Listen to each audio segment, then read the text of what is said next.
ነው አንዴ በትዕግስት ትምህርቴን ጨርሼ ለመመረቅ እየሞከርኩኝ ነው። አትመረቅም እንዴ? እንዴት ልመረቅ? እስኪ ግረማችሁ በ2012 ፍሬሽ ሁኜ ዩኒቨርሲቲ ገባሁ። ከዛ ኮሮና ተባለና ቤታችን ተመለሰ።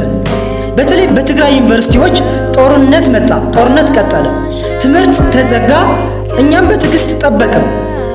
እሺ 2016 ትምህርት ተጀመረ፣ ዩኒቨርሲቲ ገባ። እስካሁን እየተማርን ነው። እንድንመረቅ በትዕግስት እየጠበቅን ነበረ።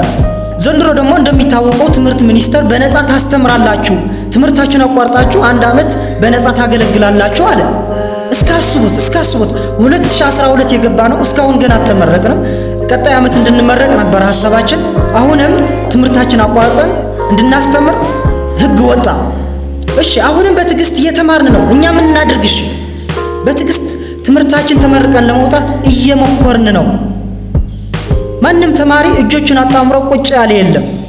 እንዴ በቃ አትመረቅም እንዳትመረቅ አትጨቅጭቁን። በቃ እየሞከርን ነው።